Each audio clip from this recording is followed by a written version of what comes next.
Olá, gente, tudo bem? Sou Adelino, sou acadêmico do curso de Química, licenciatura na Universidade Federal do Amapá, Unifap, e sou também sou bolsista do programa Residência Pedagógica.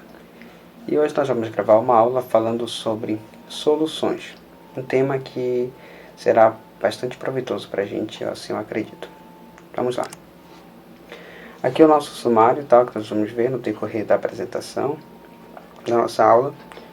Vamos falar sobre os conceitos gerais, mecanismos de dissolução, fenômeno de saturação. Vamos ver um pouquinho de curva de solubilidade. E eu trouxe aqui dois tipos de concentração de soluções. Acho que são mais faladas, ou que a gente pelo menos vê com mais frequência, né, nos exercícios. Embora tenham outros tipos de concentrações, eu trouxe aqui concentração comum e molaridade. E, por final, as nossas referências. Beleza? Não sei qual a concepção que vocês têm sobre soluções, mas eu trouxe aqui essa imagem para ilustrar um pouquinho desse conceito, para a gente imaginar o seguinte. Geralmente, quando falamos em soluções, a gente imagina que seja somente as reações que ocorrem dentro dos laboratórios, né? Mistura de substâncias. Mas não estaria errado se eu disser que, na verdade, soluções está mais presente no nosso dia a dia do que a gente pode imaginar. Um exemplo que eu trouxe aqui para ilustrar, vocês podem ver, é a imagem de um embrião de 7 a 8 semanas de gestação. E o que essa imagem tem de interessante aqui para o nosso conceito de soluções? Desde o início da nossa vida, nós estamos aí convivendo com soluções, certo? Aqui no caso dessa imagem do embrião, mesmo nos primeiros dias de vida que ele já tem, né, embora ainda não seja uma criança, mas um embrião em formação, certo? Então desde o início da nossa vida, nós já estamos aí meio que indiretamente, mas já tendo contato com soluções. Trouxe uma segunda imagem aqui. Eu acredito que vocês vão concordar comigo. Observem comigo aqui a parte inferior da imagem, certo? Vou tentar usar esse laserzinho aqui da apresentação. Aqui a nossa aula de Macapá, como vocês podem ver. O mar, como é representado aqui na imagem, né? E vocês sabem que aí no mar estão presentes milhares de milhões de moléculas de água. E não somente moléculas de água, mas aí também existem outras substâncias, né, outros sais que estão presentes na água, inclusive substâncias que estão contaminando. De certo que existe uma mistura, né, de várias substâncias formando uma única solução, certo? Se a gente olhar aqui um pouquinho ao fundo também, se vocês olharem aqui o céu atmosférico, né, vocês vão lembrar que existe aí a constituição de vários gases, né? Está aí presente na atmosfera o nitrogênio, está o oxigênio, né? Vários gases, e inclusive esse que nós respiramos, o próprio oxigênio, ele está presente aí na atmosfera. O que essas duas imagens aqui, elas têm em comum, e por que eu trouxe essas duas imagens para tentar aí relacionar um pouquinho desse conceito de soluções? O conceito de soluções ele diz o seguinte, que são misturas homogêneas de duas ou mais substâncias, correto? Então nós temos aí a junção de várias substâncias e nós recorremos ao conceito de mistura de soluções, onde nós temos as misturas homogêneas, aquela que é constituída de uma única fase. E assim sendo, soluções é isso, é a mistura de várias substâncias que se formam, né, que se dissociam formando uma única fase. E soluções, nós temos o soluto, né, que é a substância que está dispersa na solução, aquela que geralmente está em menor quantidade, e nós temos o solvente, que é a substância que possibilita a dissolução do soluto. Então, perguntando agora, soluções, a gente teria em mente que é a junção do soluto e do solvente, que o solvente está em maior quantidade, que é o que possibilita a dissolução do soluto, e o soluto é aquele que se dispersa na solução. Tudo bem? Vamos lá. Agora eu queria que vocês imaginassem comigo um pouquinho aqui dessa imagem, certo? Imagine esse recipiente aqui, né, esse becker, uma das vidrarias do laboratório. E imagine esse recipiente com uma determinada quantidade de água. Agora, dessa mesma quantidade de água, você pega uma colherzinha de açúcar, certo? E vai colocando aqui dentro da água, vai dissolvendo. E vai dissolvendo, você vai colocando aqui, né? Essa experiência aqui é bem simples mesmo. Você observa que o soluto, que no caso é o açúcar, que está sendo usado como exemplo, ele vai se dispersando na água, né? Ele vai aí se dissolvendo. Então nós temos aqui a junção do açúcar dissolvido na água, formando uma única solução, aí resultando na solução de açúcar em água. Então esse é um exemplo mais prático do que seria a solução, certo? E aí quando a gente usa esse exemplo de um sólido, caso açúcar, se dissolvido num líquido, a gente acaba restringindo o pensamento de que a solução é a dissolução de um soluto no estado sólido e um solvente no estado líquido.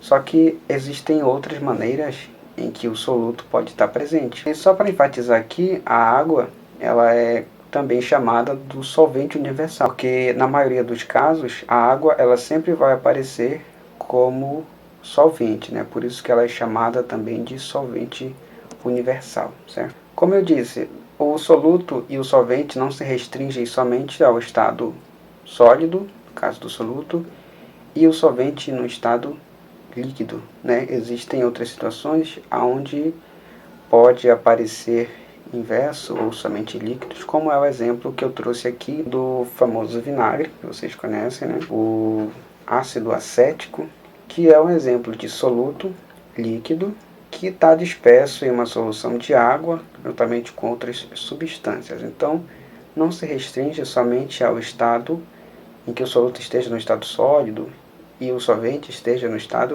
líquido, mas há casos onde o solvente vai estar no estado líquido e o soluto também vai estar no estado líquido, como exemplo do ácido acético. Ele está em menor quantidade, portanto é o soluto, e a água, juntamente com outras substâncias, é o solvente que vai formar esta solução, certo?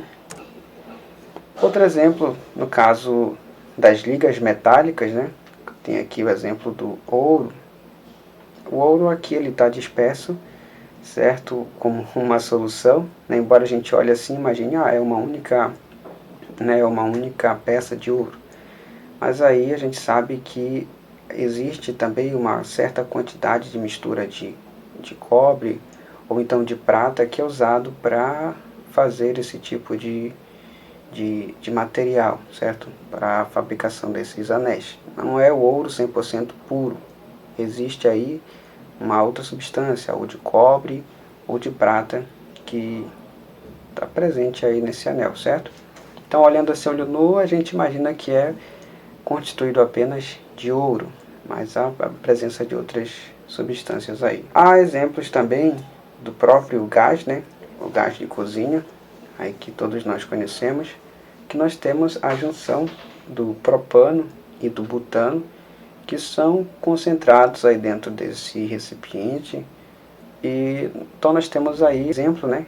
O solvente e o soluto, que são os próprios gases que estão concentrados aí dentro desse recipiente. Tá bem? Só de forma escrita, os conceitos que eu estou falando aqui, os estados físicos do soluto e do solvente.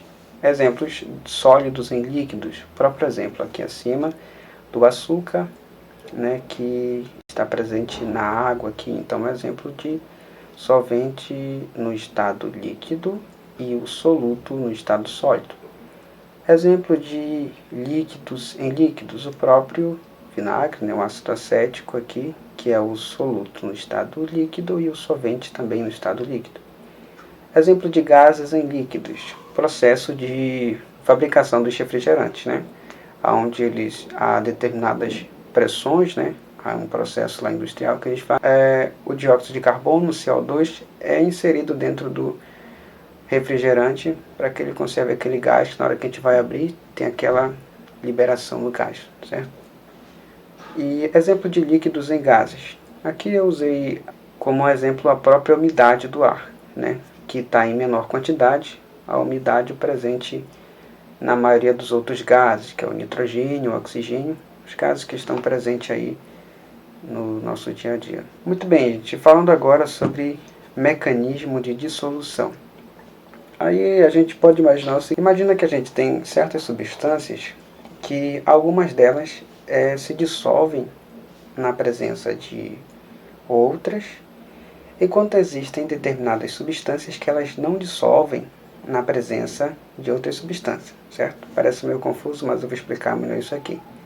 Imagina que você tem aí a água, você pega um pedaço de parafina, ou um pedaço de vela, né? Você coloca a parafina dentro da água e ela não reage. Mas se você pegar um pedaço de parafina e colocar dentro da gasolina, ela vai se dissolver, vai ocorrer ali uma reação e ela vai se dissolvendo na presença da gasolina. Então, existem substâncias que são polares, que reagem somente em substâncias polares, na maioria das vezes, e existem substâncias apolares que reagem na presença de outras substâncias apolares. Certo? Aqui eu trouxe um enunciadozinho de regra de solubilidade. Uma substância polar tende a se dissolver no solvente polar e uma substância polar tende a se dissolver no solvente apolar. Tudo bem? Então vamos lá. Acompanhe comigo aqui esse recipientezinho. Estou tentando apontar aqui com esse laserzinho, né? Imagina que você tem um recipiente com água e álcool etanol. Você mistura essas duas soluções e elas reagem entre si, elas se juntam uma com a outra, formando assim uma única fase. Tudo bem? Mesma situação poderia fazer usando a gasolina. Embora a gente possa imaginar que seja muito parecida com o álcool, mas ela possui algumas propriedades diferentes, tá? A água, ela é uma substância polar, tudo bem? E a gasolina, ela é uma substância apolar, ela não se dissolve na presença da água. Tanto é que se você for aí pegar, de tentar fazer esse experimentozinho, você vai ver que por meio de um processo de separação de mistura, a gasolina vai ficar depositada em cima e a água vai ficar depositada embaixo, certo? Isso se dá pela seguinte razão: como eu disse, a água é uma substância polar, certo?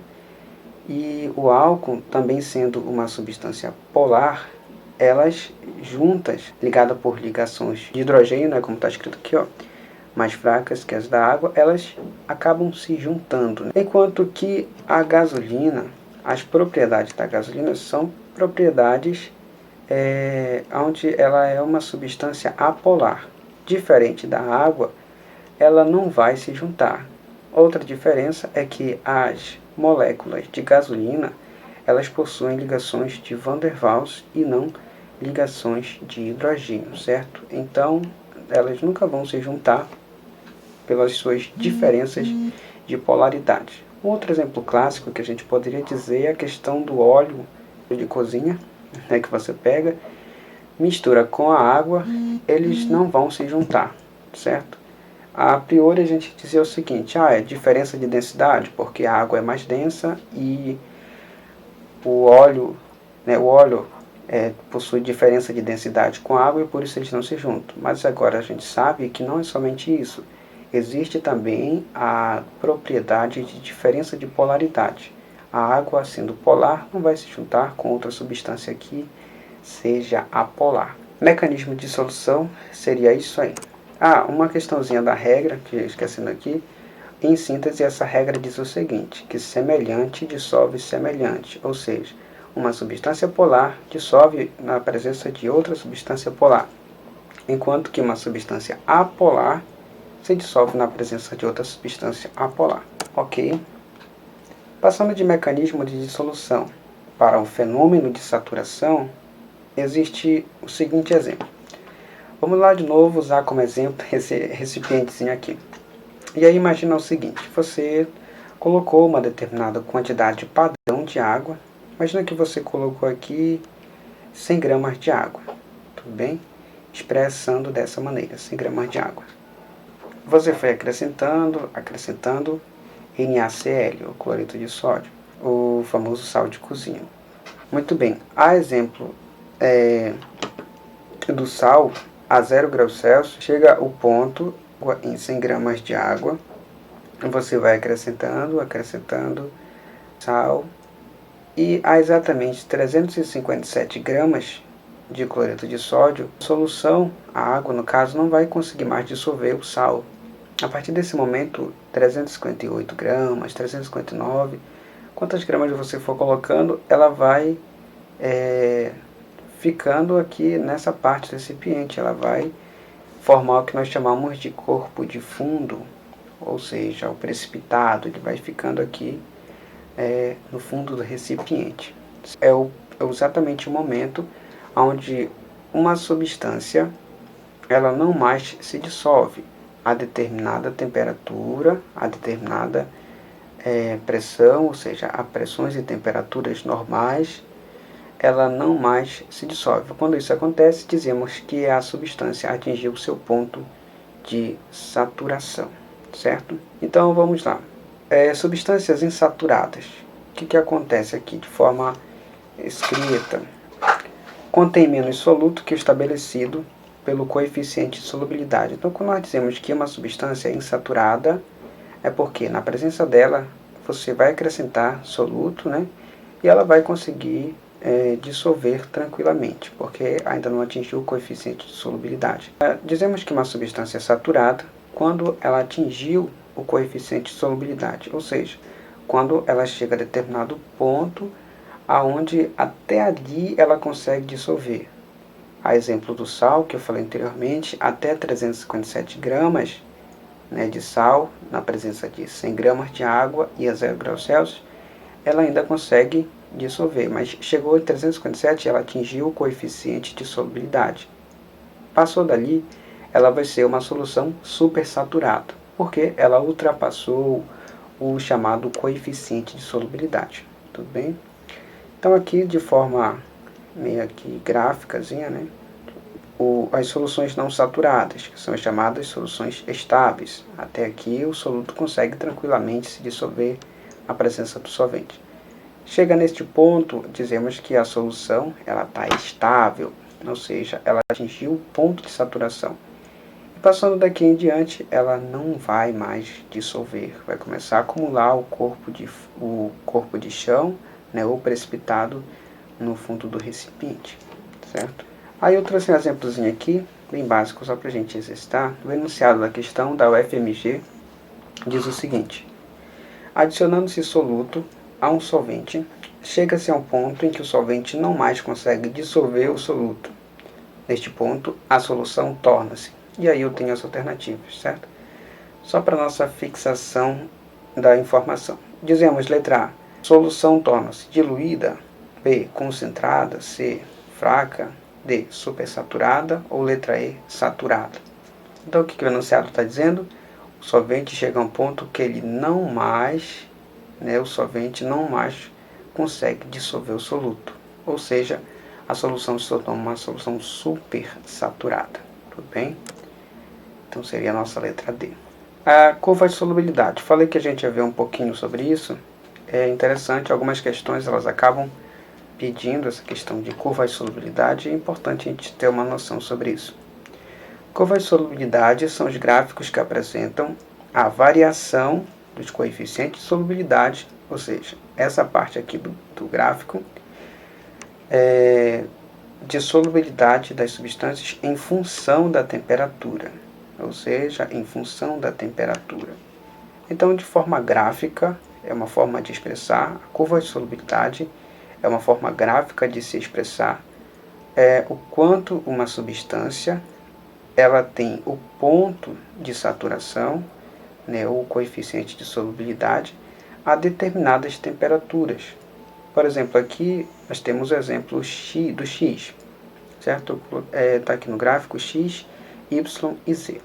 Muito bem, então curva de solubilidade, dizemos que no ponto X está localizada as soluções insaturadas, certo? Aquelas onde o soluto ele consegue se dissolver facilmente na presença do solvente. O Y representa, este pontinho aqui, as soluções aonde elas atingiram o coeficiente de solubilidade, certo? Então, nesse pontinho aqui, e a essas determinadas temperaturas, é o ponto aonde até aqui ela consegue dissolver. Se passar desse ponto, dizemos que no caso o ponto Z, as substâncias serão persaturadas. Passando disso, vai se precipitar, vai atingir ali o corpo de fundo do recipiente. Muito bem, chegamos nessa parte de concentração das soluções. E a mais conhecida, ou que nós vemos mais com frequência nos problemas, nos exercícios, é a concentração comum. O que é a concentração comum? De modo geral, é a forma de expressar por meio da massa do soluto em gramas pelo volume da solução. Esse é o conceito de concentração. Mas aí, para a gente entender, imagina o seguinte: você tem aqui uma soluçãozinha e 1 litro de solução, e aí tem 20 gramas do cloreto de sódio. A gente diz que a concentração será de quanto? A massa do soluto, no caso 20 gramas, dividido pelo volume da solução. Ou seja, fazendo essa razão aqui, nós teremos a concentração igual a 20 gramas por litro. Então, concentração comum, a massa do soluto dividido pelo volume da solução. Aí imagina que você tem agora 60 gramas do cloreto de sódio em 3 litros de solução. Aumentou a quantidade de soluto, aumentou a quantidade de solvente, mas você quer saber qual é a concentração dessa solução. O que você faz? Pega a massa do soluto, 60, divide pelo volume da solução, no caso 3, que seria 60 gramas, dividido para 3 litros. Nós teríamos a razão, resultado da razão, 20 gramas por litro. Tá, então, concentração, de novo, é a massa do soluto dividido pelo volume da solução. Por que eu trouxe a densidade aqui embaixo logo? Porque, às vezes, só de a gente decorar e dizer, concentração é massa dividido pelo volume. E densidade também é isso, é massa por volume. Só que qual é a diferença? A concentração comum é a massa do soluto, ou seja, aquele que está em menor quantidade, dividido pelo volume da solução. E a densidade? A densidade é a massa da solução dividido pelo volume da solução. Então, muito cuidado, essa sutil diferença na hora de resolver alguns problemas. Tudo bem? Concentração é o quociente entre massa do soluto e volume da solução. É só que a forma escrita daquilo que eu acabei de falar. Tá bem? Falando de molaridade e já por aqui finalizando um pouquinho desse conceito de soluções.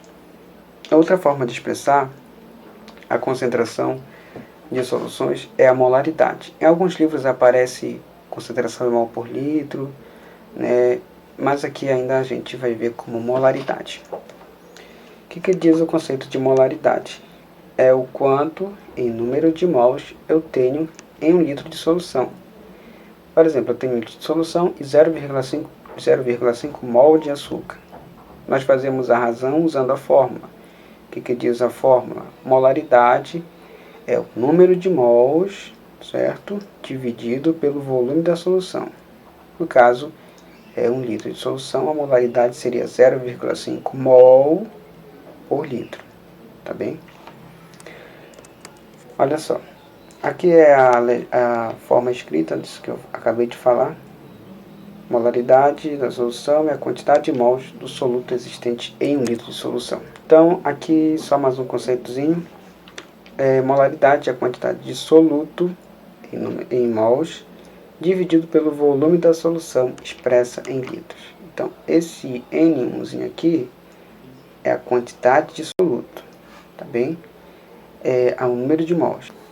Então, aqui, molaridade é a quantidade do soluto expressa em mols dividido pelo volume da solução expresso em litros, tá bem? Então, aqui a formulazinha reduzida, ó, molaridade é o número de mols, tá, dividido pelo volume da solução.